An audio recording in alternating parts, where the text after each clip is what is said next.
YouTube channel Deep Dive Urdu میں خوش آمدید۔ آج ہم ایک بہت ہی کمال کی کتاب کا تفصیلی جائزہ لے رہے ہیں۔ دا روڈ ٹو مکہ، یعنی مکہ کا راستہ۔ بالکل، اور ہمارے وہ سننے والے جنہیں تاریخ، مذہب یا انسانی نفسیات میں تھوڑی سی بھی دلچسپی ہے نا، ان کے لیے آج کی یہ گفتگو بہت زبردست ہونے والی ہے۔ ہم اس پوری کتاب کے اہم ترین حصوں کو کور کریں گے، اور یہ کوئی عام سا سفر نامہ نہیں ہے۔ جی نہیں، یہ تو ایک پورے مائنڈ سیٹ کے بدلنے کی کہانی ہے، ایک یورپی ذہن کی اسلام کو دریافت کرنے کی کہانی۔ بالکل، اور مصنف محمد اسد وہ کوئی عام انسان تو تھے نہیں، وہ پیدائشی مسلمان نہیں تھے، ان کا تعلق یورپ سے تھا۔ وہ ایک بہت مشہور صحافی تھے جنہوں نے بعد میں اسلام قبول کیا، اور سب سے مزے کی بات یہ ہے کہ وہ اقوام متحدہ میں یعنی UN میں پاکستان کے پہلے سفیر بھی بنے تھے۔ ہاں، یہ بڑی حیران کن بات ہے۔ ان کی زندگی ایک پوری ایڈونچر فلم لگتی ہے۔ اس میں روحانی کھوج بھی ہے، خطرے بھی ہیں، اور تاریخ کے بڑے بڑے موڑ بھی ہیں۔ تو ہم سیدھا کتاب کے ایک بہت ہی دلچسپ حصے سے شروع کرتے ہیں۔ سال ہے 1952۔ محمد اسد نیو یارک میں اپنے ایک امریکی دوست کے ڈرائنگ روم میں بیٹھے ہیں، اور وہاں ایک ایسی بحث چھڑتی ہے جو آج کے دور میں بھی اتنی ریلیونٹ ہے۔ ہاں، وہ چائلڈہڈ ٹراما والی بحث۔ میں بتاتی ہوں، وہ امریکی دوست ان سے ایک بڑا سیدھا سا سوال کرتا ہے۔ وہ کہتا ہے کہ یار، یہ جو مغرب کے لوگ ہیں، یہ خود کو اتنا پڑھا لکھا اور روشن خیال کہتے ہیں، لیکن اسلام کے معاملے میں یہ اتنے بائسڈ، اتنے متعصب کیوں ہو جاتے ہیں؟ انہیں بدھ مت یا ہندوازم سے تو کوئی مسئلہ نہیں ہوتا، ان کو وہ بڑی رواداری سے دیکھتے ہیں۔ بالکل، لیکن اسلام کا نام آتے ہی ایک عجیب سا غصہ کیوں آ جاتا ہے؟ تو اسد اس کا جو جواب دیتے ہیں نا، وہ کمال ہے۔ وہ نفسیات کا ایک اصول استعمال کرتے ہیں۔ دیکھیں، جیسے ایک انسان ہوتا ہے نا، اگر اس کے بچپن میں کوئی بڑا صدمہ یا ٹراما گزر جائے تو وہ ساری زندگی اس کی شخصیت پر اثر ڈالتا ہے۔ ہاں، اس کے لاشعور میں بیٹھ جاتا ہے۔ بالکل۔ تو اسد کہتے ہیں کہ تہذیبوں کا اور قوموں کا بھی ایک بچپن ہوتا ہے، اور مغربی تہذیب کا جو بچپن تھا نا، اس کا سب سے بڑا صدمہ یا ٹراما وہ صلیبی جنگیں تھیں، یعنی کروسیڈز۔ اچھا، ایک سیکنڈ، میں یہاں تھوڑا سا پش بیک دینا چاہوں گا۔ ایک انسان کا ٹراما تو سمجھ آتا ہے، اس کا ایک دماغ ہے، لیکن ایک پوری کی پوری تہذیب کا، قوموں کا اجتماعی لاشعور، کیا واقعی ایسا ہوتا ہے کہ صدیوں پرانا کوئی واقعہ آج بھی ان پر اثر کر رہا ہو؟ دیکھیں، یہ سوال بہت لاجیکل ہے، اور اسد نے اسے بہت اچھے سے ایکسپلین کیا ہے۔ وہ بتاتے ہیں کہ صلیبی جنگوں سے پہلے یورپ نام کی کوئی ایک متحدہ چیز تھی ہی نہیں۔ چھوٹے چھوٹے قبیلے تھے، ریاستیں تھیں جو آپس میں بس لڑتی رہتی تھیں۔ پھر پوپ اربن دوم نے پکار لگائی، اور پورا یورپ پہلی بار کرسچینٹی کے نام پر اکٹھا ہوا۔ انہیں اپنی ایک کلیکٹیو آئیڈینٹی، ایک مشترک کا پہچان ملی، لیکن مسئلہ یہ تھا کہ یہ پہچان ایک بیرونی دشمن کے خلاف کھڑی کی گئی تھی، اور وہ دشمن اسلام تھا۔ انہوں نے اپنا وجود منوانے کے لیے ایک ولن تخلیق کر لیا۔ ایگزیکٹلی۔ چرچ نے اور اس وقت کے لیڈروں نے عام لوگوں کو جنگ کے لیے تیار کرنے کی خاطر اسلام کی ایک بہت ہی خوفناک اور مسخ شدہ تصویر پیش کی، اور یہ پروپیگنڈا یورپی ذہن میں اتنا گہرا اتر گیا کہ وہ ان کا ایک نفسیاتی بھوت بن گیا۔ ارے، یہ تو بالکل ویسا ہی ہے جیسے کسی بچے کو بچپن میں اندھیرے سے ڈرا دیا جائے نا، کہ بیٹا اندھیرے میں مت جانا، وہاں بھوت ہے۔ ہاں، بالکل یہی مثال ہے۔ پھر وہ بچہ بڑا ہو جاتا ہے، پڑھ لکھ جاتا ہے، سائنسی سوچ بھی آ جاتی ہے، لیکن اندھیرے میں جانے سے آج بھی گھبراتا ہے۔ اسے خود نہیں پتا ہوتا کہ وہ کیوں ڈر رہا ہے۔ یعنی آج کا مغربی انسان چاہے سیکولر بھی ہو گیا ہو، لیکن وہ پرانا کلچرل ڈر آج بھی کہیں نہ کہیں موجود ہے۔ جی، اور اسد نے اس کو ڈائی ہارڈ گھوسٹ کا نام دیا ہے۔ لیکن اسد صرف فلسفے نہیں جھاڑتے۔ ان کی لکھائی کی خوبصورتی یہ ہے کہ وہ آپ کو ایک دم سے نیو یارک کے ڈرائنگ روم سے اٹھاتے ہیں اور سیدھا عرب کے خطرناک صحرائے نفوذ میں لا کر کھڑا کر دیتے ہیں۔ ہاں، 1932 کا وہ سفر، یہ اس کتاب کا فریم نیریٹو ہے۔ جی بالکل، فریم نیریٹو کا مطلب ہے کہ یہ صحرائی سفر ایک بیرونی کہانی ہے، اور اسد کی جو باقی زندگی کی یادیں ہیں نا، وہ اس سفر کے دوران فلیش بیکس کی طرح چل رہی ہیں۔ وہ اپنے ایک ساتھی زید کے ساتھ اونٹوں پر سفر کر رہے ہیں۔ اور صحرا کا سفر کوئی مذاق نہیں ہے، ایک چھوٹی سی غلطی اور آپ سیدھا موت کے منہ میں۔ بالکل، اور ان کے ساتھ یہی ہوتا ہے۔ زید کا پاؤں مڑ جاتا ہے، وہ چلنے کے قابل نہیں رہتا، اور رات کے اندھیرے میں ان کا ایک اونٹ رسی توڑ کر غائب ہو جاتا ہے۔ صحرا میں سواری گم ہو جانا آدھی موت تو وہیں ہو گئی۔ اور اس سے بھی برا یہ ہوتا ہے کہ اگلی صبح اسد اکیلے اس اونٹ کو ڈھونڈنے نکلتے ہیں اور صحرا میں اچانک سینڈ سٹارم یعنی ریت کا طوفان آ جاتا ہے۔ اف، وہ طوفان تو سب کچھ مٹا دیتا ہے، مطلب قدموں کی نشانی تو واحد راستہ ہوتے ہیں۔ جی، اور وہ نشان چند منٹوں میں ریت کے نیچے دفن ہو جاتے ہیں۔ اسد مکمل طور پر راستہ بھول جاتے ہیں۔ اس کے بعد جو 3 دن ان پر گزرتے ہیں نا، وہ پڑھ کر انسان کے رونگٹے کھڑے ہو جاتے ہیں۔ شدید پیاس، چپتی ہوئی دھوپ، پانی کا ایک قطرہ نہیں۔ میں پڑھ رہا تھا وہ حصہ، مطلب اسد نے لکھا ہے کہ ان کی زبان سوکھ کر لکڑی کی طرح سخت ہو گئی تھی، خون گاڑھا ہو رہا تھا جسم میں، اور موت ان کے بالکل سر پر کھڑی تھی۔ اور پتہ ہے، جب جسم میں پانی کی اتنی کمی ہو جائے تو دماغ کام کرنا چھوڑ دیتا ہے، ہیلوسینیشنز ہونے لگتی ہیں۔ اسد کو ہذیان ہونے لگا۔ وہ سوچ رہے ہیں کہ وہ واپس یورپ میں اپنے بچپن کے گھر میں ہیں، ایک ندی بہہ رہی ہے اور ایک سفید گائے ان کے چہرے کو سونگھ رہی ہے۔ ارے ہاں، لیکن وہ گائے تو نہیں تھی۔ نہیں، وہ گائے نہیں تھی، وہ دراصل ان کا اپنا ہی اونٹ تھا جو کہیں سے پانی پی کر آ گیا تھا، اور اس کی گیلی کھال کی جو بو تھی اس نے اسد کو واپس ہوش میں لایا، اور پھر بدو قبائل کے لوگ انہیں ڈھونڈ لیتے ہیں۔ یہ واقعہ سن کر مجھے ایک چیز بڑی شدت سے محسوس ہو رہی ہے۔ یہ جو فزیکل پیاس تھی نا ان کی، یہ دراصل اس روحانی پیاس کی عکاسی کر رہی ہے جو انہیں یورپ کے اس آرام دہ ماحول سے نکال کر عرب کے ان سخت ترین صحراؤں میں کھینچ لائی تھی۔ کیا بات ہے، آپ نے بالکل صحیح کنیکشن جوڑا ہے۔ جب وہ موت کے سائے میں پڑے تھے نا، تبھی وہ خود سے پوچھتے ہیں کہ میں آخر یہاں کر کیا رہا ہوں، میں یہاں پہنچا کیسے؟ اور پھر وہ اپنے بچپن کی طرف جاتے ہیں۔ تو ہم بھی وہیں چلتے ہیں، ان کی شروعات کہاں سے ہوئی؟ ان کا اصل نام لیوپولڈ وائس تھا۔ وہ لیوو شہر میں پیدا ہوئے جو آج کل یوکرین میں ہے، اور وہ ایک مستند یہودی خاندان تھا۔ ان کے دادا تو کٹر یہودی عالم تھے، یعنی ربی تھے۔ لیکن ان کے خاندان میں ایک پرانی بغاوت بھی تو چھپی ہوئی تھی نا، ایک بڑا گہرا راز تھا۔ ہاں، وہ راز ان کے پردادا کا تھا۔ پردادا نے روایت سے بغاوت کر دی تھی۔ انہوں نے یہودیت چھوڑ کر عیسائیت اپنا لی، آکسفورڈ چلے گئے اور سائنس اور علم نجوم میں اتنا نام کمایا کہ برطانوی حکومت نے انہیں نائٹ کا خطاب دے دیا۔ نائٹ کا خطاب؟ مطلب سر کا ٹائٹل مل گیا؟ جی، لیکن خاندان کے لیے وہ ایک داغ تھے۔ ان کا نام لینا بھی منع تھا، اور دادا اسی ڈر سے اسد کے والد کو بھی ربی بنانا چاہتے تھے۔ لیکن ان کے والد نے بھی بغاوت کی، چھپ کر سیکولر تعلیم لی اور وکیل بن گئے۔ یعنی یہ جو کچھ نیا کھجنے کی، بغاوت کرنے کی جو تڑپ تھی، وہ تو ان کے جینز میں تھی؟ لیکن اسد اپنے والد سے بھی مختلف تھے۔ وہ سائنس کی کتابوں سے بور ہو جاتے تھے، انہیں کچھ اور ہی چاہیے تھا، اور پھر وہ برلن چلے جاتے ہیں۔ یہ پہلی جنگ عظیم کے بعد کا ٹائم ہے۔ جی، 1920 کی دہائی کا برلن، اور اس وقت پورا یورپ ایک عجیب سے اسپریچول ویکیوم یعنی روحانی خلا کا شکار تھا۔ پرانی ویلیوز ختم ہو گئی تھیں، بادشاہتیں گر گئی تھیں، چرچ پر سے اعتبار اٹھ گیا تھا۔ ہاں، لوگ ہر چیز کا جواب بس مادیت میں ڈھونڈ رہے تھے۔ بالکل، اور اس دور میں سائیکو انالیسس یعنی فرائڈ کے نظریات کا بہت چرچا تھا۔ ہر چیز کو فرائڈ کے انک سے دیکھا جا رہا تھا۔ یہ تو ویسا ہی سین ہے کہ جیسے ایک بہت ہی ماڈرن اور تیز ٹرین بنا لی ہو کسی نے، لیکن نیچے پٹرینا بچھانا بھول گیا ہو۔ سب کچھ ہوا میں جا رہا ہے، کوئی اخلاقی سمت یا مورل ڈائریکشن ہی نہیں ہے۔ زبردست مثال ہے۔ اسد کو بھی یہی لگا۔ انہیں اس پورے سائنسی ماحول میں ایک انٹلیکچول ایروگنس، ایک دانشورانہ تکبر محسوس ہوا۔ فرائڈ کی تھیوریز انسان کے ہر جذبے، محبت، یقین، سب کو محض کیمیکل ری ایکشنز اور بچپن کی دبی ہوئی خواہشات تک محدود کر رہی تھیں۔ مطلب انسان کو بس ایک حیاتیاتی مشین بنا دیا تھا، اور اگر انسان بس مشین ہے تو پھر اس کی زندگی کا کوئی اعلیٰ مقصد تو ہو ہی نہیں سکتا نا۔ اس سوچ نے اسد کو اندر سے بالکل کھوکھلا کر دیا تھا۔ اور اسی خلا کو بھرنے کے چکر میں انہیں پرانی کتابوں کی دکان سے ایک چینی فلسفی لاؤ زے کی کتاب مل جاتی ہے۔ اسے پڑھ کر انہیں پہلی بار لگتا ہے کہ نہیں، دنیا میں ایک بیلنس، ایک سکون بھی ہے جو یورپ کے اس تیز رفتار زندگی میں کہیں گم ہو گیا ہے۔ اچھا، فلسفہ تو مل گیا، لیکن زندہ رہنے کے لیے برلن میں پیسے بھی تو کمانے تھے نا، اور پھر وہ صحافت میں کیسے آئے؟ میں نے سنا ہے شروعات بڑی مشکل تھی۔ ارے بہت مشکل۔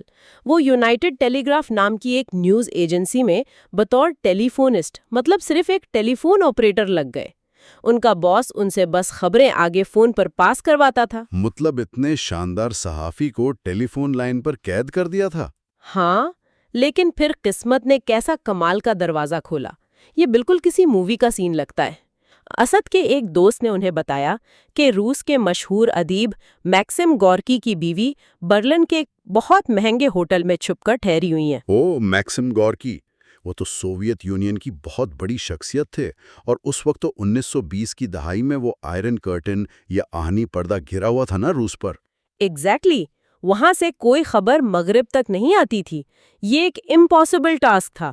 لیکن اسد ہمت کر کے اس ہوٹل میں گئے اور کسی نہ کسی طرح ان کا لمبا چوڑا انٹرویو کر لیا۔ کیا بات ہے! اور جب انہوں نے یہ خبر بریک کی تو یہ اتنا بڑا سکوپ تھا کہ اگلے دن پورے یورپ کے صفحے اول کے اخباروں میں ان کا نام تھا۔ کل کا ٹیلی فون آپریٹر آج یورپ کا سٹار رپورٹر بن گیا۔ ارے واہ، مطلب کیریئر تو بالکل سیٹ ہو گیا ان کا۔ تو پھر وہ مڈل ایسٹ کیسے پہنچ گئے؟ بس جب کریئر پیک پر تھا تو ان کے انکل ڈورین کا خط آ گیا، جو یروشلم میں ماہر نفسیات تھے۔ انہوں نے کہا کہ کچھ مہینوں کے لیے یہاں آ جاؤ۔ یہ تقدیر کے کھیل بھی عجیب ہیں۔ انسان کتنی پلاننگ کرتا ہے اور ایک چھوٹا سا خط پوری زندگی کا رخ موڑ دیتا ہے۔ 1922 میں اسد یروشلم پہنچ جاتے ہیں اور یہاں ان کا سامنا ایک بالکل ہی نئی دنیا سے ہوتا ہے، عربوں کی دنیا۔ ہاں، انہوں نے عربوں کی سادہ زندگی کو بڑے قریب سے دیکھا۔ ایک واقعہ ان کے ذہن پر نقش ہو گیا۔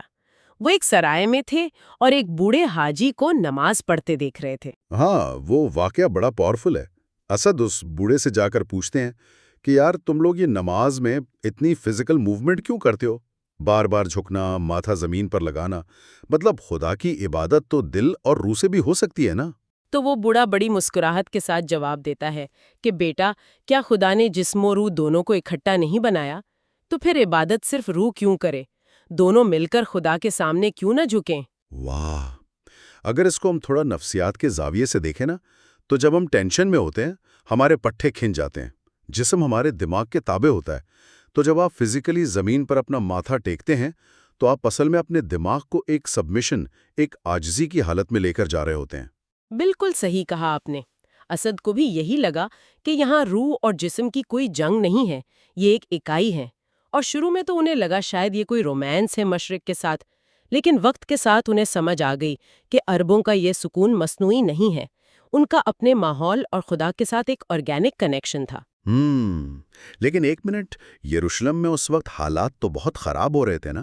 برطانوی قبضہ تھا، سیونس یا زائونزم کی تحریک زور پکڑ رہی تھی۔ ہاں، سیاسی حالات بہت کشیدہ تھے۔ اور یہاں میں اپنے سننے والوں کو یہ کلیئر کر دوں کہ ہم جو بھی ڈسکس کر رہے ہیں یہ خالصتاً محمد اسد کی کتاب میں لکھی گئی ان کی ذاتی آبزرویشنز اور تاریخی حوالے ہیں۔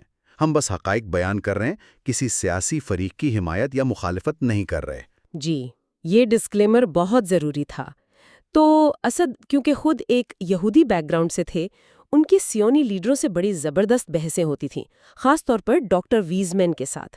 ڈاکٹر ویزمین کا موقف تھا کہ یہ زمین تاریخی لحاظ سے یہودیوں کی ہے۔ اچھا، تو اسد جو خود تاریخ کے اتنے بڑے طالب علم تھے، انہوں نے کیا کاؤنٹر آرگیومنٹ دیا؟ اسد کا استدلال بہت لاجیکل تھا۔ انہوں نے کہا کہ اگر تاریخ ہی پیمانہ ہے تو عرب اس زمین کے اصل وارث ہیں، کیونکہ وہ ان قدیم قبائل مثلاً اموری یا کینانیوں کی نسل سے ہیں جو ہبرانیوں سے بھی صدیوں پہلے یہاں آباد تھے۔ اسد نے پوچھا کہ بھئی 2000 سال کی جلا وطنی کے بعد آپ آ کر مقامی لوگوں کو کیسے نکال سکتے ہیں؟ صحیح، اور میرا خیال ہے ان کی ملاقات صرف سایونی لیڈروں سے ہی نہیں ہوئی تھی، ایک اور بہت اہم کردار بھی تھا وہاں۔ جی، ڈاکٹر ڈی ہان، وہ ایک انتہائی کٹر آرتھوڈاکس یہودی تھے اور وہ سایونیت کے سخت مخالف تھے۔ ان کا کہنا تھا کہ یہودی عقیدے کے مطابق جب تک مسیحا نہیں آ جاتا وہ کوئی سیاسی ریاست نہیں بنا سکتے۔ وہ اس تحریک کو ایک سیکولر جبر مانتے تھے۔ تو ان دو مختلف لوگوں، وزمین کی سیاست اور ڈیہان کے مذہب سے بحث کر کے اسد کا اپنا سیاسی شعور جاگ گیا۔ انہوں نے چپ رہنے کے بجائے قلم اٹھایا، جرمنی کے اخباروں میں مضامین لکھے اور مشرق وسطیٰ کی اصل صورتحال دنیا کو بتائی۔ بالکل، وہ اب محض ایک صحافی نہیں رہے تھے جو بس باہر سے تماشا دیکھ رہا ہو، وہ اس کلچر، اس مٹی میں اندر تک جذب ہو چکے تھے۔ اگر ہم اس ساری ڈسکشن کو سمیٹیں نا، تو بات یہاں تک پہنچتی ہے کہ اسد کو یورپ کی اس تیز رفتار اور کھوکھلی زندگی سے نکل کر یروشلم کے عربوں میں ایک سکون مل گیا تھا، ایک نئی ڈائریکشن مل گئی تھی۔ جی، انہیں وہ پٹریاں مل گئی تھی جس کی ان کی زندگی کی ٹرین کو سخت ضرورت تھی۔ لیکن سوال یہ پیدا ہوتا ہے کہ کیا صرف کسی کلچر کے سادگی سے متاثر ہو جانا یا ان کا سیاسی ساتھ دینا اتنا کافی ہوتا ہے کہ ایک انسان اپنا خاندانی مذہب، اپنا سب کچھ چھوڑ دے؟ وہ جو روحانی سراب تھا، وہ جو پیاس تھی جس کا ذکر ہم نے شروع میں کیا تھا، کیا وہ بس عربوں کا لباس پہننے یا انہیں نماز پڑھتے دیکھنے سے بجھ گئی تھی؟ ارے نہیں نہیں، وہ پیاس اتنی جلدی کہاں بجھنے والی تھی؟ یروشلم کا یہ ٹائم تو بس شروعات تھی۔ یہ اس لمبے سفر کا پہلا قدم تھا۔ اصل منزل تو ابھی بہت آگے تھی۔ اور بالکل یہی وہ سسپینس ہے، یہی وہ سوال ہے جو ہم آپ کے لیے چھوڑے جا رہے ہیں۔ ایک یورپی صحافی جو ابھی بس مشاہدہ کر رہا ہے، جو ابھی بس چیزوں کو سمجھ رہا ہے، وہ آخر کیسے عرب کے سب سے طاقتور بادشاہ شاہ ابن سعود کا قریبی دوست بن گیا۔ وہ کون سا ٹرننگ پوائنٹ تھا جب اس نے باقاعدہ اپنا مذہب چھوڑ کر اسلام قبول کرنے کا فیصلہ کیا؟ یہ سفر یہیں ختم نہیں ہوتا۔ اگلے حصے میں ہم دیکھیں گے کہ محمد اسد کی زندگی میں وہ کون سا حیران کن موڑ آیا جس نے انہیں مکمل طور پر بدل کر رکھ دیا۔ ہمارے ساتھ جڑے رہیے۔ یہ محمد اسد کی کتاب دی روڈ ٹو مکہ کا دوسرا حصہ ہے۔ ہم اس کتاب کو ایک دلچسپ، باوقار اور آسان زبان میں بیان کریں گے، اور جہاں ضروری ہوا وہاں انگلش ورڈز کا استعمال بھی کریں گے۔ اس کتاب کے مصنف ایک مرد ہیں، اس لیے ان کا ذکر وہ اور ان کے طور پر کیا جائے گا۔ بالکل۔ اور آج ہم جس حصے پر بات کر رہے ہیں وہ واقعی بہت تھاٹ پرووکنگ ہے۔ ہاں، تو ذرا تصور کریں کہ ایک انسان اپنا پاسپورٹ، اپنے پیسے اور اپنی پوری کی پوری مغربی شناخت جان بوجھ کر پیچھے چھوڑ دے، اور غیر قانونی طور پر پولیس سے چھپتے چھپاتے پہاڑوں کے بیچ 11 گھنٹے طویل پیدل سفر پر نکل پڑے، صرف اس لیے کہ وہ جان سکے کہ حقیقی آزادی کیسی محسوس ہوتی ہے۔ ایگزیکٹلی۔ آج ہم ان کے جس سفر پر بات کر رہے ہیں، یہ صرف ریتیلے ٹیلوں اور صحراؤں کا ذکر نہیں ہے۔ یہ مغرب کی مشینی زندگی سے نکل کر مشرق کی روحانیت کو دریافت کرنے کا ایک ایسا ڈیپ سفر ہے جو آج کے اس دور میں بھی ہمیں بہت کچھ سوچنے پر مجبور کر دیتا ہے۔ جہاں ہم سب ہر وقت ایک ریس میں لگے ہوئے ہیں نا۔ بالکل۔ ہم اس گہرے مطالعے میں یہ دیکھیں گے کہ کیسے انسان اپنے اندر کی سچائی کو تلاش کرتا ہے، اور کیسے بیرونی مناظر دراصل اس کے اندرونی سفر کا عکس بن جاتے ہیں۔ محمد اسد کا یہ سفر نامہ اس لحاظ سے بہت گہرا ہے کہ یہ صرف جغرافیائی حدود کو پار کرنے کی کہانی نہیں ہے۔ ہم ان کی تحریروں میں ایک فرد کے انٹلیکچول اور اسپرچول بیداری کو سٹیپ بائی سٹیپ کھلتے ہوئے دیکھتے ہیں۔ رائٹ۔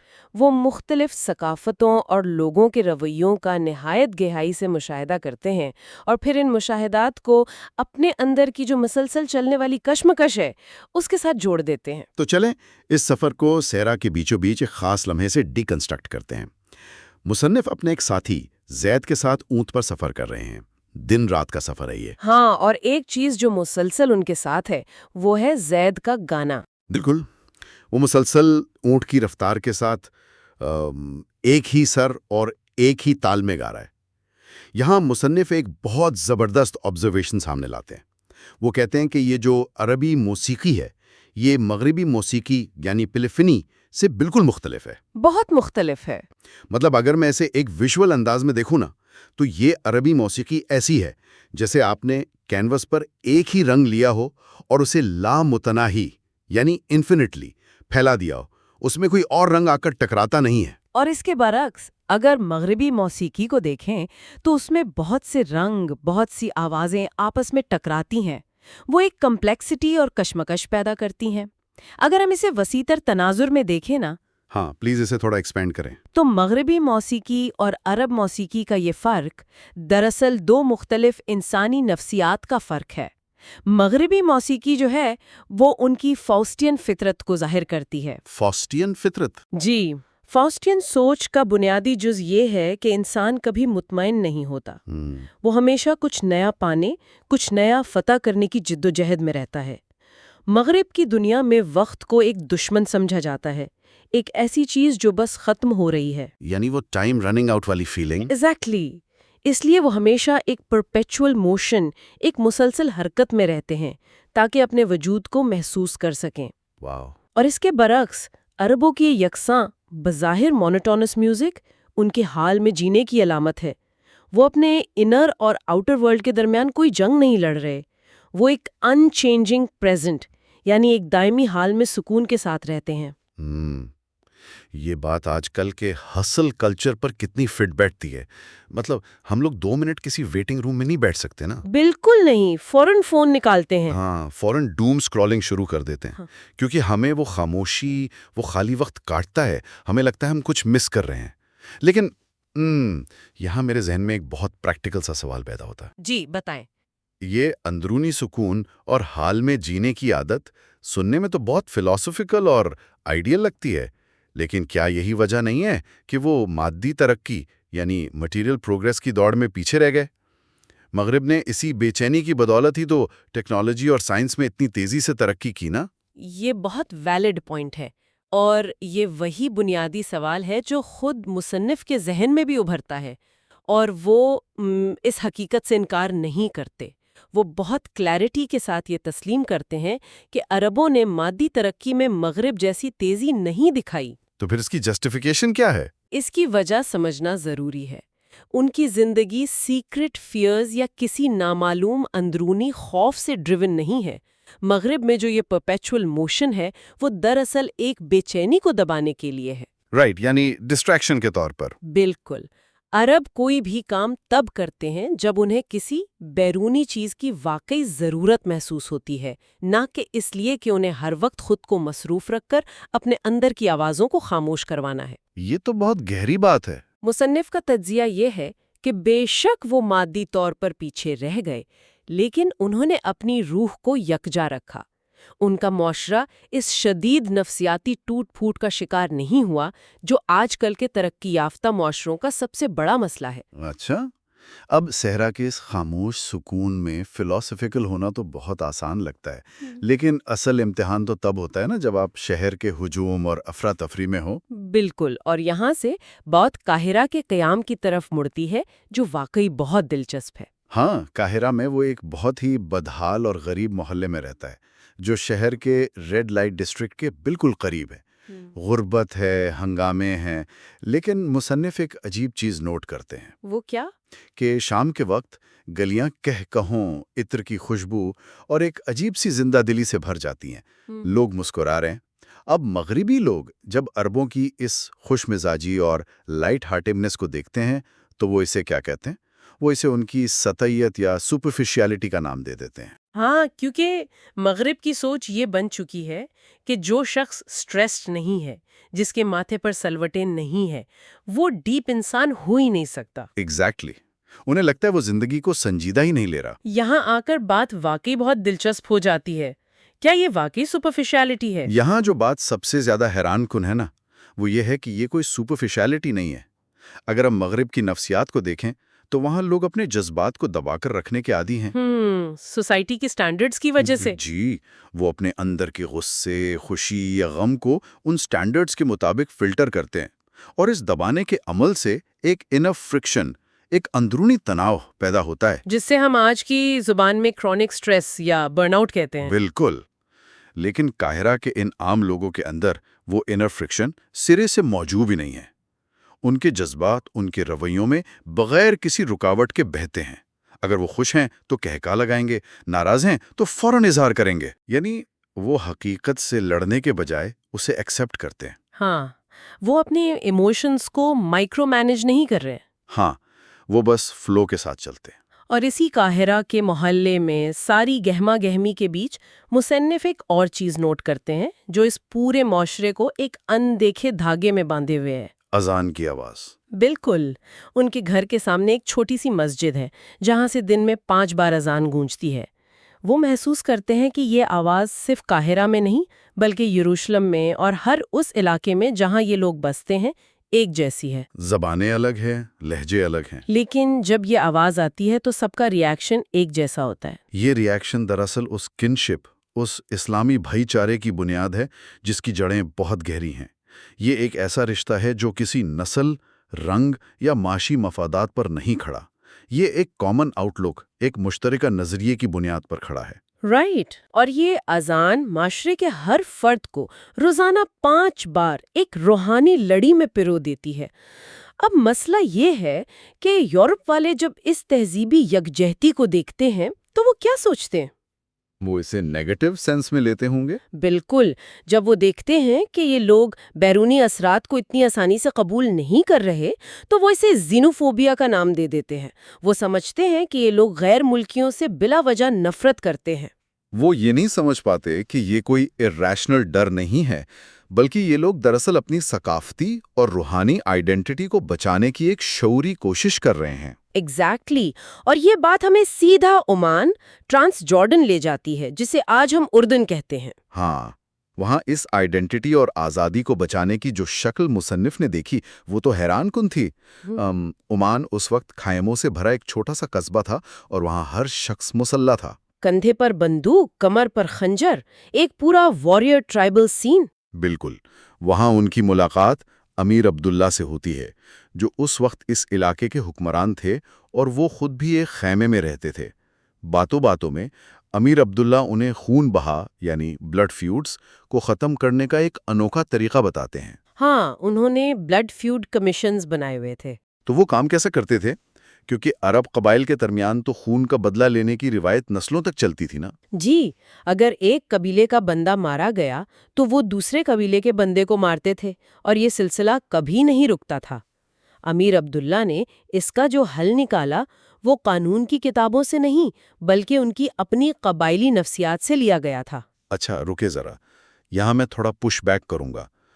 وہ حل یہ تھا کہ قاتل کے قبیلے کی کسی لڑکی کا علامتی یا سمبولک اغوا کروایا جاتا اور پھر مقتول کے قبیلے کے کسی لڑکے سے اس کی شادی کروا دی جاتی تاکہ خون کا بدلہ ایک نئے رشتے سے چکایا جائے۔ بالکل یہی طریقہ تھا۔ مطلب آج کے ماڈرن دور میں اور ہیومن رائٹس کے پرسپیکٹو سے دیکھیں تو ایک قتل تو روکنے کے لیے ایک عورت کی زبردستی کی شادی کروا دینا بے حد پرابلمٹک اور عجیب نہیں لگتا؟ اس کی آخر لاجک کیا تھی؟ دیکھیں، اگر آپ اسے آج کی انڈیویجولسٹک سوچ سے دیکھیں گے نا تو یہ بالکل ناقابل فہم لگے گا، لیکن قبائلی نظام انڈیویجول پہ نہیں کولیکٹیو آئیڈینٹی پہ چلتا ہے۔ وہاں فرد قبیلے کا حصہ ہے۔ اچھا، یعنی میں نہیں ہم کی بات ہے۔ بالکل، جب امیر عبداللہ یہ فیصلہ کرتے تھے تو اس کی لاجک یہ تھی کہ دشمنی کو کاغذ کے کسی خشک فیصلے یا جیل کی سزا سے ختم نہیں کیا جا سکتا، کیونکہ دلوں میں نفرت باقی رہتی ہے۔ رائٹ۔ جب دو دشمن قبیلوں کا خون آپس میں مل جاتا تھا تو اگلی نسل دونوں قبیلوں کی مشترکہ نسل بن جاتی تھی۔ اب اگر کوئی تلوار اٹھاتا تو وہ اپنے ہی خون کے خلاف اٹھاتا۔ یہ جدید دور کی آربیٹریشن کورٹس کی ایک بہت ہی را لیکن نفسیاتی طور پر انتہائی مؤثر شکل تھی۔ وہاں یعنی یہ طریقہ قبائلی دشمنی کی جڑ جو ہم بمقابلہ تم کی سوچ ہے اس کو ہی ختم کر دیتا تھا۔ یہ ان کے قبائلی معاشرے کا اپنا ایک انٹرنل لاجک تھا۔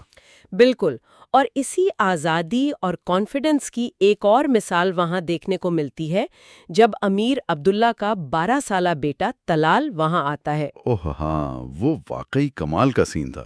وہ بچہ بغیر کسی رکاب کے ایک چھلانگ لگا کر اپنے گھوڑے پر بیٹھتا ہے اور تیزی سے نکل جاتا ہے۔ اور امیر عبداللہ مصنف کو بتاتے ہیں کہ عرب بچے صرف ایک ہی سوچ کے ساتھ بڑے ہوتے ہیں، آزادی۔ یہ لوگ آج کل کی ہیلی کاپٹر پیرنٹنگ کے بالکل برعکس چلتے ہیں۔ ہاں، آج کل تو ہم بچوں کو گرنے بھی نہیں دیتے۔ جبکہ ان کا ماننا ہے کہ بچہ خود غلطیاں کر کے سیکھیں، اور یہی بات وہ مغرب کے حوالے سے بھی کہتے ہیں کہ مغرب اپنی طاقت اور پیسے کے زور پر انہیں زبردستی عقل مند بنانا چاہتا ہے۔ وہ کہتے ہیں کہ ہم اپنی آزادی سے جینا چاہتے ہیں، بالکل ویسے جیسے ایک درخت خود اگ کر سیدھا کھڑا ہونا سیکھتا ہے۔ اور آزادی حاصل کرنے کے لیے اکثر ایسے قدم اٹھانے پڑتے ہیں جو بظاہر بالکل غیر منطقی لگتے ہیں۔ بالکل، اور محمد اسد نے اس آزادی کی عملی قیمت اپنے دمشق کے سفر کے دوران چکائی۔ ہاں، وہ واقعہ۔ تو اس سب کا اصل مطلب کیا ہے؟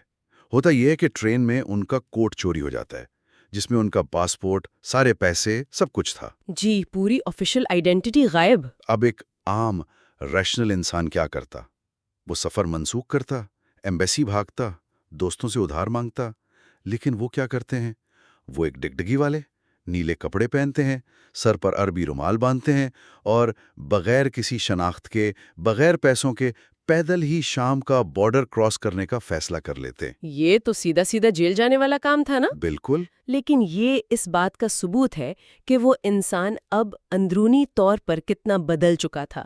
ان کے لیے اب وہ مغربی پاسپورٹ، وہ آفیشل آئیڈینٹی اتنی اہم نہیں رہی تھی. وہ ایک ایسی سرحد پار کر رہے تھے جہاں پکڑے جانے کا مطلب فرانسیسی یا شامی پولیس کے ہاتھوں شدید اذیت اور جیل ہو سکتی تھی. اور سفر بھی کتنا کٹھن تھا. وہ پہاڑوں، چٹانوں اور ندیوں کے بیچ سے گزرتے ہیں. راستے میں ڈروز قبیلے کے لوگ انہیں پناہ دیتے ہیں، اور مہمان نوازی دیکھیں کہ وہ اپنا ایک نوجوان لڑکا بھی ان کے ساتھ بھیجتے ہیں تاکہ وہ انہیں خفیہ راستوں سے دمشق تک پہنچا سکے. اور یہ کوئی معمولی ہائیک نہیں تھی. 11 گھنٹے کا مسلسل تھکا دینے والا پیدل سفر. ان کے جوتے پھٹ جاتے ہیں، پاؤں سوج جاتے ہیں، جسمانی طور پر وہ مکمل ٹوٹ چکے ہوتے ہیں. تو سوال یہ ہے کہ اتنی شدید اذیت، اتنا خطرہ موڑ لینے کے بعد آخر انہیں دمشق میں ایسا کیا ملا جس کی خاطر یہ سب کیا گیا؟ دمشق ان کے لیے صرف ایک شہر نہیں بلکہ ایک روحانی منزل ثابت ہوا. جب وہ دمشق کے بازاروں میں پہنچے تو انہوں نے لوگوں کا ایک دوسرے کے ساتھ برتاؤ دیکھا. دکاندار آپس میں جس بھروسے سے بات کر رہے تھے، ایک ہیومن کنیکشن نظر آیا. بالکل. گاہک اور بیچنے والے کے درمیان جو ایک انسانی تعلق تھا اس نے انہیں بہت متاثر کیا. لیکن یہاں ایک اہم سوال پیدا ہوتا ہے، ان کی روحانی بیداری کا کلائمیکس کیا تھا؟ وہ عمومی مسجد والا واقعہ؟ ہاں، تاریخی اموی مسجد میں جمعے کی نماز کا منظر. انہوں نے سینکڑوں لوگوں کو، جن میں امیر، غریب، دکاندار، مزدور سب شامل تھے، ایک ساتھ خدا کے حضور جھکتے دیکھا. اس منظر نے انہیں مغرب اور مشرق کے فلسفہ حیات کا ایک بہت بڑا فرق سمجھایا. اتوار اور جمعہ کا فرق ہے نا؟ ایگزیکٹلی. یہ کمپیریزن واقعی بہت آئی اوپننگ ہے.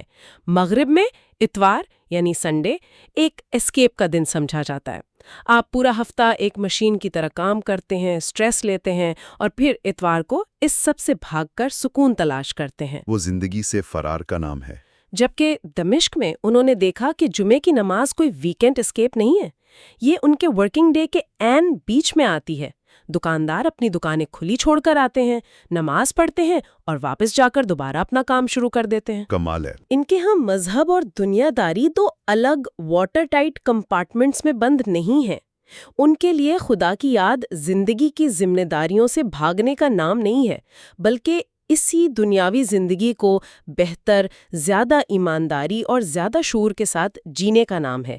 یعنی ریلیجن ان کے روزمرہ کے کاموں کے ساتھ آرگینکلی جڑا ہوا ہے، اور اسی انٹیگریشن نے انہیں اسلام کے بارے میں مزید پڑھنے پر مجبور کیا. بالکل. لیکن ایک سوال ذہن میں آتا ہے کہ کیا مذہب اور دنیاوی طاقت ہمیشہ اتنی آسانی سے ساتھ چل سکتے ہیں؟ اس بات کا جواب ہمیں ان کے اگلے سفر میں ملتا ہے، جب وہ جزیرہ نما عرب کے قلب یعنی نجد کی طرف جاتے ہیں. حائل کا سفر. ہاں، وہ حائل پہنچتے ہیں، اور یہاں سے ہمیں شاہ ابن سعود کی وہ حیران انگیز کہانی پڑھنے کو ملتی ہے جو واقعی کسی ہالی ووڈ فلم کے اسکرپٹ سے کم نہیں ہے. ابن سعود جلاوطنی میں تھے، اور انہوں نے صرف 40 آدمیوں کے ساتھ مل کر ریاض کو واپس فتح کرنے کا فیصلہ کیا. یہ تو کمپلیٹ میڈنس لگتی ہے. یہ میڈنس ایک خواب پر مبنی تھی. تاریخ بتاتی ہے کہ بڑے بڑے سیاسی یا سماجی انقلاب اکثر کسی ایک انسان کے بہت گہرے ارریشنل سے یقین سے شروع ہوتے ہیں. ابن سعود کو یہ یقین ان کے خواب سے ملا تھا. اس خواب کی ڈیٹیل بہت سینیمیٹک ہے. ابن سعود دیکھتے ہیں کہ وہ رات کے اندھیرے میں گھوڑے پر سوار ہیں، اور ان کا دشمن ابن رشید، جس نے ان کا علاقہ چھینا تھا، وہ آگے آگے ایک لالٹین پکڑے بھاگ رہا ہے. اور پھر ابن سعود اس تک پہنچتے ہیں اور وہ لالٹین بجھا دیتے ہیں. بالکل. اس خواب نے ان کے اندر ایسا یقین پیدا کیا کہ انہوں نے موت کے منہ میں چھلانگ لگا دی، اور ریاض فتح کرنے کے بعد انہوں نے اخوان تحریک بنائی، قبائل کو ایک مذہبی جذبے کے تحت اکٹھا کیا، اور ایک کے بعد ایک علاقہ فتح کرتے گئے. یہ ایک زبردست اچیومنٹ تھی. لیکن میرا سوال یہ ہے کہ کیا اقتدار ملنے کے بعد جب ان کے پاس مکمل طاقت آ گئی تو کیا وہ واقعی وہ مسیحا بن سکے جس کی اخوان کو امید تھی؟ نہیں. اور یہی طاقت کی نفسیات کا سب سے تلخ سبق ہے. جب آپ ایک انقلابی تحریک چلاتے ہیں تو آپ کے فالوورز آپ کو ایک روحانی لیڈر، ایک نئے موسیٰ کی طرح دیکھتے ہیں جو انہیں اندھیروں سے نکالے گا. رائٹ. لیکن جب ابن سعود کو حجاز کا مکمل اقتدار مل گیا تو اقتدار کی اپنی ریکوائرمنٹ ہوتی ہے. آپ کو بیلنس آف پاور دیکھنا پڑتا ہے، انٹرنیشنل ریلیشن سنبھالنے پڑتے ہیں اور مادی طاقت کو برقرار رکھنا پڑتا ہے۔ وہ ایک روحانی مسیحا سے بدل کر ایک حقیقت پسند حکمران اور عظیم قبائلی سردار بن گئے۔ اور اس سے اخوان کا ریاکشن کیا تھا؟ ان کی اس تبدیلی سے اخوان کو شدید دھوکہ محسوس ہوا۔ جن لوگوں نے ان کے ساتھ کندھے سے کندھا ملا کر جنگیں لڑی تھیں، انہوں نے محسوس کیا کہ ان کا لیڈر اب روحانی مقاصد چھوڑ کر صرف اپنی سلطنت بچانے میں لگ گیا۔ وہ ان کے لیے موسیٰ سے فرعون بن گئے۔ اگر میں اسے ایک ماڈرن انالوجی دوں تو یہ کچھ ایسا ہے جیسے آپ ایک بہت ہی ریولیوشنری ویژن کے ساتھ اپنے گیراج میں ایک سٹارٹ اپ شروع کریں۔ آپ اور آپ کی ٹیم دنیا بدلنے نکلے ہوں۔ بالکل۔ لیکن جیسے ہی کمپنی بہت بڑی ہو جاتی ہے اور پبلک ہو جاتی ہے تو آپ کا سارا فوکس شیئر پرائسز اور شیئر ہولڈرز کو خوش رکھنے پر آ جاتا ہے۔ آپ انوویشن چھوڑ دیتے ہیں کیونکہ اب آپ کے پاس کھونے کو بہت کچھ ہے۔ اقتدار آپ کی سروائیول انسٹنکٹ کو جگا دیتا ہے جو اکثر آپ کی اوریجنل ویژن کو کھا جاتی ہے۔ بالکل ایسا ہی ہے۔ یہ طاقت اور روحانیت کی وہ ابدی کشمکش ہے جہاں اقتدار کی مجبوریوں کے سامنے اکثر روحانی مقاصد کمپرومائز ہو جاتے ہیں۔ اچھا، ابن سعود کی زندگی تو ایک خواب سے بدل گئی، لیکن خود مصنف کا اپنا ایک خواب تھا جس نے ان کی پوری زندگی کا رخ موڑ دیا، اور وہ اس خواب کا ذکر ابن سعود سے ہی کرتے ہیں۔ جی، وہ خواب جو انہوں نے 19 سال کی عمر میں ویانا میں دیکھا تھا۔ اور مزے کی بات ہے کہ اس وقت ان کا اسلام یا عرب دنیا سے کوئی تعلق نہیں تھا۔ خواب میں وہ دیکھتے ہیں کہ وہ ایک بنجر ویران میدان میں کھڑے ہیں، کوئی راستہ نہیں ہے۔ پھر ایک اونٹ آتا ہے جس پر ایک عرب سوار ہے۔ مصنف بغیر کچھ بولے اس اونٹ پر بیٹھ جاتے ہیں اور سوار انہیں تیزی سے ایک سمت لے کر چل پڑتا ہے۔ اور انہیں محسوس ہوتا ہے کہ وہ کسی مغربی ترین شہر یعنی ویسٹرن موسٹ سٹی کی طرف جا رہے ہیں، اور ان کے دل میں ایک بے نام سی گہری خوشی اتر آتی ہے۔ تو ابن سعود نے اس خواب کی کیا تعبیر کی؟ بادشاہ نے یہ سن کر مسکراتے ہوئے کہا کہ وہ مغربی ترین شہر کوئی دنیاوی جغرافیائی جگہ نہیں تھی، وہ دراصل اسلام تک پہنچنے کا اشارہ تھا، اور اسے مغربی ترین شہر اس لیے کہا گیا کیونکہ بادشاہ کے مطابق اسلام لانے کے بعد مصنف کے لیے مغرب اور اس کی طرز زندگی ہمیشہ کے لیے ختم ہونے والی تھی۔ واو! وہ ان کی پرانی زندگی کا ایکسٹریم ایج تھا۔ اور یہ بات حرف بحرف سچ ثابت ہوئی۔ ان کے اس سفر میں بے شمار ایسے واقعات ہوئے جنہوں نے آہستہ آہستہ انہیں اس منزل تک پہنچایا۔ مثال کے طور پر بغداد کے بازار کا وہ واقعہ۔ وہ تو بہت سنسنی خیز تھا۔ بالکل، مصنف بازار میں کھڑے ہیں، اچانک ایک ہنگامہ شروع ہو جاتا ہے، اندھا دھند گولیاں چلنے لگتی ہیں، انہیں سمجھ نہیں آتا کہ جان بچانے کے لیے کہاں بھاگیں۔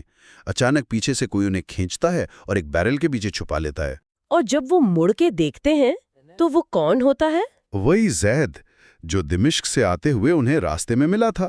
زید نے اس دن ان کی جان بچائی اور پھر وہ زندگی بھر کے لیے ان کا وفادار ساتھی بن گیا۔ دیکھیں، یہ سب وہ زید کا ملنا، بغداد کا واقعہ، دمشق کی مسجد کا منظر، قاہرہ کے مسکراتے لوگ اور وہ پرانا خواب، یہ الگ الگ کہانیاں نہیں تھیں، یہ ایک ہی جگسو پزل کے پیسز تھے۔ بالکل۔ مصنف بہت خوبصورتی سے بیان کرتے ہیں کہ اسلام ان کی زندگی میں کسی آسمانی بجلی کی طرح کسی ایک ڈرامیٹک واقعے کے طور پر نہیں گرا۔ وہ کہتے ہیں کہ اسلام ان کی زندگی میں رات کے اندھیرے میں دبے پاؤں آنے والے ایک چور کی طرح داخل ہوا۔ آہستہ آہستہ مختلف مشاہدات اور لوگوں سے گفتگو کے ذریعے یہ ان کے دل میں ایسے بس گیا کہ پھر وہیں کا ہو کر رہ گیا۔ یہ بات بہت اہم ہے۔ انہوں نے اسلام کو اس لیے قبول نہیں کیا کہ وہ کسی پرانی چیز یعنی مغرب سے نفرت کرنے لگے تھے یا بیزار تھے۔ انہوں نے اسے اس لیے اپنایا کیونکہ یہ ان کے اندر کی اس فطری آواز سے پوری طرح مطابقت رکھتا تھا جسے وہ ہمیشہ سے محسوس تو کرتے تھے لیکن اسے کوئی نام نہیں دے پا رہے تھے۔ یہ ایک ریئلائزیشن تھی، نہ کہ محض ایک ریاکشن۔ بالکل، جب انسان اپنے ارد گرد کی دنیا کو گہری نظر سے دیکھتا ہے نا، تو وہ دراصل اپنے اندر کے چھپے ہوئے سچ کو ہی ڈھونڈ رہا ہوتا ہے۔ ان کا یہ سفر اس بات کی دلیل ہے کہ سچائی آپ پر تھوپی نہیں جا سکتی، یہ آپ کے اندر سے ہی ابھرتی ہے۔ اور یہی وہ مقام ہے جہاں ہم سب کے لیے ایک بہت گہرا اور فکرانگیز خیال ابھرتا ہے۔ جب ہم محمد اسد کے اس طویل اور کٹھن سفر کو دیکھتے ہیں، ویانا کی ان شاندار اور پرتعیش محفلوں سے لے کر شام اور عراق کے ان خاک آلود ویران راستوں تک جہاں پاؤں چھلنی تھے اور جان کو خطرہ تھا، تو ایک سوال ذہن میں بڑی شدت سے گونجتا ہے۔ کیا اپنے اصل روحانی گھر کو پانے کے لیے انسان کو ہمیشہ اپنی پرانی شناخت، اپنی سیفٹی، اپنے ماضی کو اسی طرح مکمل طور پر جلا کر راکھ کرنا پڑتا ہے؟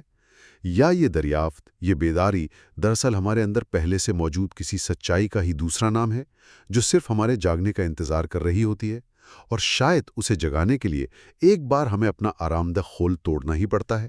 یہ سفر یہیں ختم نہیں ہوتا۔ This is the third part of book The Road to Makkah by محمد اسد، اور آج کے اس تفصیلی جائزے میں ہم کچھ ایسے موضوعات پر بات کریں گے جو واقعی ذہن کو الجھا دیتے ہیں۔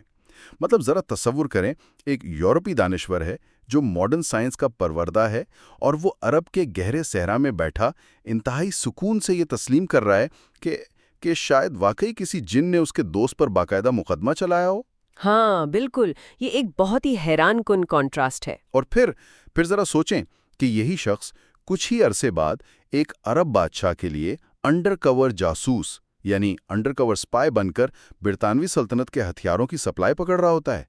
ایک انسان قدیم داستانوں کی اس اندیکھی دنیا سے نکل کر سیدھا بین الاقوامی جاسوسی اور جیو پولیٹیکل تھرلر کے بیچوں بیچ کیسے پہنچ جاتا ہے؟ آج ہم محمد اسد کے سفر کے انہی سنسنی خیز اور حیرت انگیز حصوں کی تہ تک جائیں گے۔ اور میں کہوں گی کہ یہی اس کتاب کی سب سے خاص بات ہے۔ مطلب یہ بظاہر تو ایک سفر نامہ لگتا ہے، لیکن دیکھیں اگر ہم اس کی گہرائی میں جائیں تو معلوم ہوتا ہے کہ یہ محض ایک جگہ سے دوسری جگہ جانے کا نام نہیں ہے۔ یہ مادیت اور روحانیت کے درمیان ایک توازن تلاش کرنے کی ایک انتہائی پیچیدہ اور طویل جدوجہد ہے۔ صحیح بات ہے۔ چاہے وہ صحرا کی تنہائی ہو، سیاسی چالیں ہوں یا پھر جنگ کا میدان، یہ سارے واقعات الگ الگ نہیں ہیں، بلکہ یہ سب ایک ہی لڑی میں پروئے ہوئے ہیں، جو یعنی ایک انسان کی اپنے اصل مقصد کی تلاش کو ظاہر کرتے ہیں۔ اچھا تو چلیں اس بات کو ذرا تفصیل سے دیکھتے ہیں۔ شروعات صحرا کے ان رازوں سے کرتے ہیں جو سیدھا سیدھا ہماری سائنسی سوچ سے ٹکراتے ہیں۔ کتاب میں ایک واقعہ ہے جہاں اسد غروب آفتاب کے وقت ایک کالے سانپ کو گولی مار دیتے ہیں، اور ان کا ساتھی زید وہ شدید خوفزدہ ہو جاتا ہے۔ جی وہ بہت گھبرا جاتا ہے کیونکہ وہ کہتا ہے کہ سورج غروب ہونے کے وقت ایسا بالکل نہیں کرنا چاہیے تھا، کیونکہ اس وقت جنات اکثر سانپوں کا روپ دھار لیتے ہیں۔ اور پھر زید اپنا ایک پرانا واقعہ سناتا ہے کہ کیسے اس نے ماضی میں ایک سانپ مارا تھا، جس کے بعد اس پر غشی طاری ہو گئی اور اسے جنات کی عدالت میں باقاعدہ پیش کیا گیا۔ بالکل ایک پورا ٹرائل چلا تھا اس پر۔ ہاں، اب یہاں میرا ایک سوال ہے، کیا ایک منطقی سوچ رکھنے والا یورپی شخص واقعی ان جنات اور پراسرار عدالتوں پر یقین کرنے لگا تھا؟ کہیں ایسا تو نہیں کہ یہ صحرا کی شدید گرمی، تھکاوٹ اور تنہائی کا کوئی نفسیاتی اثر یعنی ہیلوسینیشن تھا، اور ہم خامخواہ اسے ایک روحانی رنگ دے رہے ہیں؟ دیکھیں یہ بہت فطری سوال ہے، اور اکثر پڑھنے والے اس مقام پر بالکل یہی سوچتے ہیں، لیکن اسد کا یہ رویہ کسی نفسیاتی دباؤ کا نتیجہ نہیں تھا، بلکہ میں کہوں گی کہ یہ دراصل ان کے اس پورے سفر کا ایک بہت اہم موڑ تھا۔ وہ کیسے؟ دیکھیں صحرا کے بدو فطرت کے انتہائی قریب رہتے ہیں۔ ان کے لیے اندیکھی دنیا جسے ہم غیب کہتے ہیں، وہ کوئی افسانہ یا دیومالائی کہانی نہیں ہے، وہ اسے روزمرہ کی ایک ٹھوس حقیقت مانتے ہیں۔ اب اسد کا پس منظر ایک ایسے یورپی معاشرے کا تھا جہاں صرف اسی چیز کو سچ مانا جاتا ہے جسے آپ لیبارٹری میں ٹیسٹ کر سکیں یا جس کی کوئی فزیکل شکل ہو، مادی ثبوت جسے کہتے ہیں۔ بالکل مادی ثبوت۔ لیکن یہاں اسد کے اندر ایک خاص قسم کی عاجزی، ایک انٹلیکچول ہیوملٹی پیدا ہو رہی تھی۔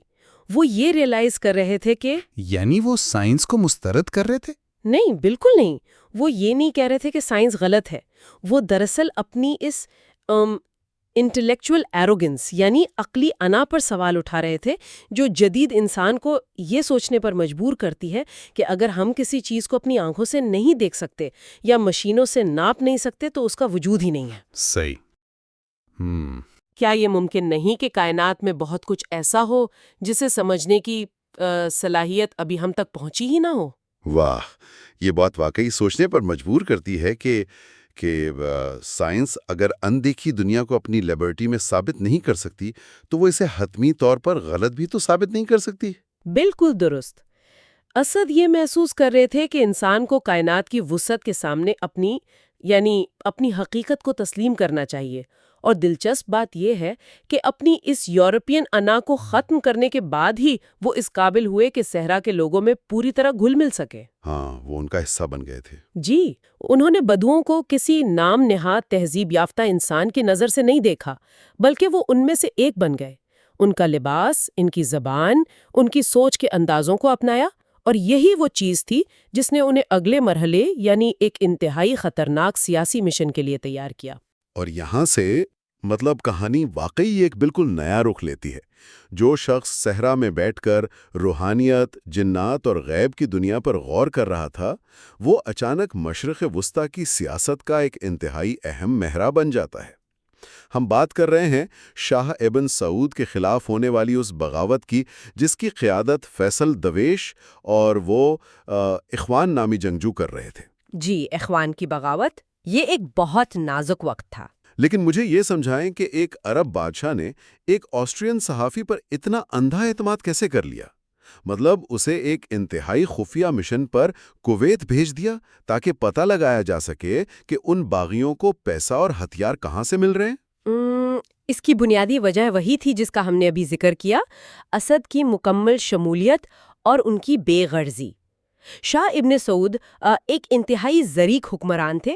وہ جانتے تھے کہ ان کے اپنے دربار میں بہت سے لوگ خاندانی یا قبائلی مفادات کے تحت کام کر رہے ہیں، لیکن یہ یورپی نو مسلم کسی بھی مقامی دھڑے بندی کا حصہ نہیں تھا۔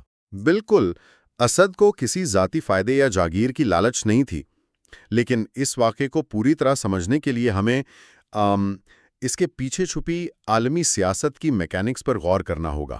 یہ محض دو مقامی قبائل کی لڑائی نہیں تھی۔ اس وقت برطانوی سلطنت کا ایک بہت بڑا جیو پولیٹیکل منصوبہ چل رہا تھا۔ گریٹ گیم جسے کہتے ہیں۔ جی ہاں، وہ بحر روم سے لے کر خلیج فارس تک ایک ریلوے لائن بچھانا چاہتے تھے تاکہ اپنے تیل کے راستے اور تجارتی روٹس کو محفوظ بنا سکیں۔ عراق اور کویت کی سرحدوں پر نئی چوکیوں اور قلعوں کی تعمیر اسی منصوبے کا حصہ تھی۔ لیکن دیکھیں، ایک منٹ، جو باغی تھے یعنی اخوان، وہ تو انتہائی شدت پسند اور مذہبی قسم کے لوگ تھے۔ وہ برطانوی سلطنت جیسی غیر ملکی اور سیکولر طاقت کے مہرے کیسے بن گئے؟ ان کا تو آپس میں کوئی نظریہ ہی نہیں ملتا۔ یہی تو بین الاقوامی سیاست کی سب سے بڑی اور میں کہوں گی خطرناک ستم ظریفی ہے۔ برطانوی ایجنسیاں بہت اچھی طرح جانتی تھیں کہ اخوان شاہ ابن سعود سے کیوں ناراض ہیں۔ انہیں لگتا تھا کہ انہیں نظر انداز کیا جا رہا ہے۔ بالکل، انہیں لگتا تھا کہ ریاست کے قیام میں ان کی جو مذہبی اور عسکری خدمات ہیں ان کا انہیں صلہ نہیں ملا۔ تو برطانوی طاقتوں نے شاہ ابن سعود سے براہ راست جنگ کرنے کے بجائے بہت خاموشی سے اور خفیہ راستوں سے ان باغیوں کو فنڈ اور جدید ہتھیار فراہم کرنا شروع کر دیے۔ Divide and rule? ہاں، باغی یہ سمجھ رہے تھے کہ وہ اپنے خالص عقیدے کی جنگ لڑ رہے ہیں، جبکہ در حقیقت وہ ایک عالمی سپر پاور کی شطرنج پر صرف پیادے تھے، جنہیں اس لیے استعمال کیا جا رہا تھا تاکہ شاہ ابن سعود کی حکومت کو اندرونی طور پر غیر مستحکم کیا جا سکے اور وہ برطانوی مفادات کے راستے میں رکاوٹ نہ بن سکیں۔ تو اس کا مطلب ہے کہ اسد نے اس پوری بین الاقوامی سازش کا پردہ چاک کیا؟ ان کا بھیس بدل کر رات کے اندھیرے میں کویت جانا کسی سپائی تھرلر سے کم نہیں ہے۔ وہ اپنے ساتھی زید کے ساتھ دن کی روشنی میں ریگستان میں چھپتے تھے، رات کو سفر کرتے تھے، اور آخرکار کویت کے بندرگاہ پر پہنچ کر انہوں نے فرحان ابن مشہور کو پکڑ لیا۔ جی، وہ باغیوں کا بہت اہم کارندہ تھا۔ اور اس کے پاس کیا تھا؟ نئی برطانوی رائفلز اور خلیجی کرنسی یعنی ریالوں سے بھرے ہوئے بکسے۔ اس دریافت نے ہر چیز کو واضح کر دیا۔ یہ بغاوت ہرگز کوئی خالص نظریاتی تحریک نہیں تھی، بلکہ اس کے پیچھے عالمی طاقتوں کا پیسہ اور ہتھیار بول رہا تھا۔ اسد کی یہ سیاسی بصیرت واقعی حیران کن تھی۔ اور اسد کی یہ بصیرت صرف سیاسی سازشوں کو سمجھنے تک محدود نہیں تھی۔ دیکھیں، وہ بے وقت چیزوں کو ان کے ظاہری اور باطنی دونوں محاذوں پر جانچ رہے تھے۔ جس طرح انہوں نے برطانوی سیاست کے اس مادی کھیل کو بے نقاب کیا، بالکل اسی طرح اسی سیاسی بساط کے متوازی وہ انسانی تہذیب کے ایک بہت گہرے فلسفیانہ تجزیے میں بھی مصروف تھے۔ صحیح۔ ان کے سفر کا یہ حصہ بتاتا ہے کہ انسان کی جنگ صرف میدان جنگ تک محدود نہیں ہوتی، بلکہ یہ ذہنوں اور افکار کے محاذ پر بھی لڑی جاتی ہے، اور اس کا سب سے طاقتور اظہار ہمیں مدینہ کی ایک پرسکون لائبریری میں ملتا ہے۔ شیخ ابن بلیحت کے ساتھ وہ مشہور گفتگو، وہ حصہ پڑھ کر تو ذہن واقعی ایک نئے زاویے سے سوچنے پر مجبور ہو جاتا ہے۔ ہوتا کچھ یوں ہے کہ مدینہ میں ایک بدو شیخ سے مغربی لوگوں یعنی فرنگیوں کے بارے میں ایک سوال پوچھتا ہے کہ ان کی تہذیب کیسی ہے۔ جی، اور وہاں اسد جواب دیتے ہیں۔ ہاں، اس پر اسد جو خود اسی تہذیب سے نکل کر آئے تھے، جو جواب دیتے ہیں وہ آج کے جدید دور پر اور بھی زیادہ فٹ بیٹھتا ہے۔ وہ جدید مغربی تہذیب کو دجال سے تشبیہ دیتے ہیں۔ اسد سمجھاتے ہیں کہ حدیث میں دجال کی ایک آنکھ ہونے کا ذکر ہے۔ اس کا مطلب دراصل یہ ہے کہ یہ جدید تہذیب صرف اور صرف مادی ترقی کو دیکھتی ہے اور روح کی دنیا یعنی اخلاقیات اور مقصد حیات کی طرف سے بالکل اندھی ہو چکی ہے۔ اسد کا یہ تجزیہ میری نظر میں ان کی پوری کتاب کا مرکزی نقطہ ہے۔ ہمیں یہ سمجھنا ہوگا کہ اسلام کبھی بھی یہ نہیں کہتا کہ دنیاوی ترقی بری چیز ہے یا یعنی انسان کو سائنس اور ٹیکنالوجی کو چھوڑ کر غاروں میں بیٹھ جانا چاہیے۔ بالکل۔ مسئلہ اس وقت پیدا ہوتا ہے جب انسان اس مادی ترقی کو ہی اپنا حتمی اور واحد مقصد بنا لے۔ مغربی تہذیب نے بلا شبہ طب کے میدان میں حیرت انگیز کامیابیاں حاصل کیں، بیماریاں ختم کیں، فاصلے مٹا دیے، نئے براعظم دریافت کیے، لیکن ایک واضح اخلاقی سمت یا مورل کمپاس کے بغیر یہ ساری کامیابیاں بے معنی ہو جاتی ہیں۔ اگر ہم اس بات کی تھوڑی اور گہرائی میں جائیں تو مجھے لگتا ہے کہ یہ بالکل ایسا ہی ہے جیسے آپ ایک بہت شاندار ہائی ریزولوشن تصویر کو اپنی ایک آنکھ بند کر کے دیکھ رہے ہوں۔ بڑی زبردست مثال ہے یہ۔ جی، جب آپ ایک آنکھ بند کرتے ہیں تو آپ کو تصویر کے تمام پکسلز، تمام رنگ، بلند و بالا عمارتیں، بینک بیلنس، ٹیکنالوجی کی چکا چوند، یہ سب تو نظر آ رہا ہوتا ہے، لیکن آپ کی ڈیپتھ پرسیپشن یعنی گہرائی کا اندازہ لگانے کی صلاحیت بالکل ختم ہو چکی ہوتی ہے۔ آپ کو یہ نظر ہی نہیں آتا کہ اس بڑی تصویر میں خود انسان کا اصل مقام کہاں ہے، وہ کائنات میں کس جگہ کھڑا ہے۔ تو کیا ہم کہہ سکتے ہیں کہ یہی وہ روحانی اندھا پن ہے جس کی بات اسد کر رہے تھے؟ تاکہ ہماری زندگیاں بہتر اور آسان ہوں، لیکن مغربی مادیت پرستی کا المیہ یہ ہے کہ انسان خود ان اوزاروں کی پوجا کرنے لگتا ہے، ان کا غلام بن جاتا ہے۔ ایسا ہی ہے، ہم فونز کے بغیر رہ ہی نہیں سکتے اب۔ بالکل، ہم یہ خام خیالی پال لیتے ہیں کہ ٹیکنالوجی ہمارے تمام روحانی اور نفسیاتی مسائل بھی حل کر دے گی، لیکن حقیقت میں اندر کی جو تنہائی اور بے سکونی ہے وہ وقت کے ساتھ مزید بڑھتی جا رہی ہے۔ اسد دراصل یہ بتانے کی کوشش کر رہے تھے کہ جب تک یہ ایک آنکھ والا مادی رویہ نہیں بدلے گا، جب تک ٹیکنالوجی کو اخلاقیات کے تابع نہیں کیا جائے گا، دنیا میں کبھی حقیقی سکون اور توازن نہیں آ سکتا۔ اور اسی توازن اور گہرائی کے احساس نے میرا خیال ہے اسد کو محض ایک فلسفی بن کر بیٹھنے نہیں دیا، بلکہ انہیں عملی قدم اٹھانے پر مجبور کیا، جس نے انہیں ایک ایسی جنگ میں دھکیل دیا جس کا بظاہر ان سے کوئی تعلق ہی نہیں تھا۔ ہم لیبیا اور عمر المختار کی آزادی کی تحریک کی بات کر رہے ہیں۔ جی ہاں، لیبیا کا محاذ۔ جب مکہ میں سید احمد، جنہیں گرینڈ سنوسی کہا جاتا تھا، وہ اسد سے کہتے ہیں کہ وہ لیبیا جا کر تحریک آزادی کی مدد کریں، تو اسد بغیر کسی ہچکچاہٹ کے تیار ہو جاتے ہیں۔ یہاں ایک پڑھنے والے کے ذہن میں فوری طور پر یہ سوال اٹھتا ہے کہ ایک آسٹریا میں پیدا ہونے والا صحافی جو بڑی مشکل سے عرب کے ماحول میں سیٹل ہو رہا تھا، اپنی جان خطرے میں کیوں ڈالے گا؟ یہ بہت اہم سوال ہے۔ وہ تو لیبیا کا شہری بھی نہیں تھا، اس کا وہاں کی مٹی یا لوگوں سے کوئی جغرافیائی یعنی نسلی تعلق نہیں تھا، تو آخر انہوں نے ایسا کیوں کیا؟ میں بتاتی ہوں، یہ وہ نقطہ ہے جہاں اسد کی زندگی میں اسلام کا تصور شہریت یعنی کانسیپٹ آف سٹیزنشپ انتہائی عملی شکل میں سامنے آتا ہے۔ اسلام دراصل ایک ایسا سوشل کانٹریکٹ پیش کرتا ہے جو کسی نسل، خون یا نقشے پر کھینچی گئی کسی جغرافیائی لکیر کا محتاج نہیں ہے۔ یعنی سرحدوں سے بالاتر۔ بالکل۔ اسد کے لیے جب وہ اس عقیدے اور اس نظریے میں داخل ہوئے تو لیبیا کے وہ مسلمان ان کے لیے اتنے ہی اپنے تھے جتنا کہ کوئی ان کا سگا بھائی ہو سکتا ہے۔ ان کے نزدیک یہ کسی دوسرے دور دراز ملک کی جنگ نہیں تھی، بلکہ یہ ایک نظریاتی اور روحانی جنگ تھی۔ یہ ان کے اپنے عقیدے اور انسانی آزادی کا دفاع تھا جسے وہ جہاد سمجھتے تھے۔ اور اس جنگ میں جو مظالم اطالوی فوج نے کیے وہ تاریخ کا ایک انتہائی لرزہ خیز باب ہیں۔ اطالوی جنرل گرازیانی کے حکم پر کفرا کے شہر کا محاصرہ کیا گیا، وہاں کا سقوط ہوا اور پھر علماء کرام کو ہوائی جہازوں سے ہزاروں فٹ کی بلندی سے زندہ نیچے پھینکنے کے دل دہلا دینے والے واقعات پیش آئے۔ وہ بہت اندوہناک وقت تھا۔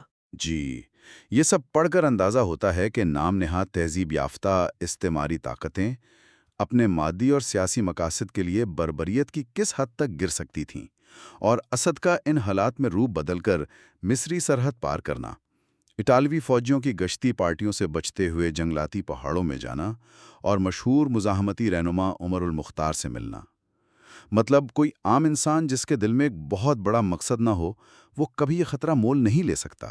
بالکل، اور دیکھیں عمر المختار سے ان کی وہ ملاقات ایک انتہائی جذباتی اور فیصلہ کن لمحہ ہے۔ ذرا اس منظر کو اپنے ذہن میں لائیں۔ رات کا اندھیرا ہے، عمر المختار اسد کو بتاتے ہیں کہ ان کے پاس وسائل تقریباً ختم ہو چکے ہیں، کفرہ جیسا اہم مرکز ان کے ہاتھ سے نکل چکا ہے، ان کے لوگ بے دردی سے مارے جا رہے ہیں۔ سب کچھ ختم ہو رہا تھا۔ جی، لیکن اس سب کے باوجود وہ اطالوی فوج کے سامنے ہتھیار ڈالنے یا کوئی سودا کرنے سے صاف انکار کر دیتے ہیں۔ انہیں بخوبی علم تھا کہ عسکری لحاظ سے اگر ریاضی کا حساب لگایا جائے تو وہ یہ جنگ ہار چکے ہیں۔ ان کے پاس نہ جہاز تھے نہ بڑی توپیں، لیکن ان کا وہ تاریخی جملہ کہ ہم لڑتے ہیں کیونکہ ہمارے پاس اس کے سوا کوئی چارہ نہیں، ہمیں اپنے ایمان اور آزادی کا دفاع کرنا ہے، یہ اس بات کا ثبوت ہے کہ ایک نظریاتی جنگ میں فتح اور شکست کا پیمانہ وہ نہیں ہوتا جو ہم مادی دنیا میں سمجھتے ہیں۔ بالکل، اور عمر المختار کا انجام تاریخ میں سنہری حروف سے لکھا جا چکا ہے۔ انہیں بلاخر زخمی حالت میں گرفتار کیا گیا اور پھر بیڑیوں میں جکڑ کر سر عام پھانسی دی گئی۔ کتاب میں یہ منظر ایک بڈھے زخمی شیر کی طرح پیش کیا گیا ہے جس نے آخری سانس تک ظلم کے سامنے اپنا سر جھکانے سے انکار کر دیا۔ ہاں، واقعی رونگٹے کھڑے کر دینے والا منظر ہے۔ اسد کے لیے یہ سفر یقیناً ایک بہت بڑا صدمہ اور مایوسی کا سبب ضرور بنا ہوگا، کیونکہ وہ عمر المختار کی وہ عملی اور عسکری مدد نہیں کر پائے جو وہ کرنے کے ارادے سے گئے تھے، لیکن اس واقعے نے ان کی سوچ پر ایک انمٹ نقش چھوڑا کہ انسانی وقار، آزادی اور عقیدے کی قیمت کیا ہوتی ہے اور اس کے لیے کیسی قربانیاں دینی پڑتی ہیں۔ اور دیکھیں اس ساری جد و جہد، ان تمام خون آشام واقعات اور فلسفیانہ گتھیوں کے بعد آخر کار ہم اسد کے سفر کی اصل منزل کی طرف آتے ہیں۔ یہ تمام تکالیف، صحرا کے وہ طویل اور کٹھن سفر، وہ سیاسی سازشیں جنہیں انہوں نے بے نقاب کیا، اور لیبیا کے جنگی محاذ کی تلخ حقیقتیں، یہ سب کچھ اسد کو بالآخر مکہ لے آتا ہے۔ طواف کعبہ۔ جی، جب اسد مکہ پہنچ کر کعبہ کا طواف کرتے ہیں تو ہم دیکھتے ہیں کہ یہ ان کے لیے محض ایک جسمانی عمل یا کوئی رسم نہیں تھی۔ طواف کا علامتی اور روحانی مطلب بہت گہرا ہے۔ یہ اس بات کا اعلان ہے کہ انسان کی ہر سرگرمی، اس کے تمام خیالات، اس کا معاشی نظام، اس کی سیاست، اس کا جینا اور مرنا، سب کچھ صرف ایک ہی مرکز کے گرد گھومنا چاہیے، اور وہ مرکز اللہ کی ذات ہے۔ یعنی وہ جو ایک آنکھ والی مادی دنیا تھی جہاں انسان خود کو کائنات کا محور اور مرکز سمجھنے لگا تھا، کعبہ کے گرد گھومتے ہوئے اسد اس مغرور سوچ کو مکمل طور پر ترک کر رہے تھے۔ لیکن اسد کو جس چیز کی سب سے زیادہ تلاش تھی وہ ایک ایسی کمیونٹی یا معاشرہ تھا جو مغربی دنیا کی انفرادیت اور یعنی تنہائی سے پاک ہو، جگہ ہم ہو۔ اور انہیں وہ کمیونٹی، وہ معاشرہ اس سفر کے اختتام پر ایک یمنی مسافر کے ذریعے ایک انتہائی خوبصورت اور عملی شکل میں نظر آیا، جہاز کا وہ واقعہ جس نے اسد کی روح کو ہمیشہ کے لیے بدل دیا۔ میں کہوں گی کہ یہ کتاب کا ایک انتہائی پر اثر حصہ ہے۔ ہوتا کچھ یوں ہے کہ مکہ جاتے ہوئے جہاز کے سفر کے دوران اسد کے ایک قریبی دوست کی طبیعت اچانک بہت زیادہ خراب ہو جاتی ہے اور انہیں ہنگامی طور پر علاج کے لیے خاصے پیسوں کی ضرورت پڑتی ہے۔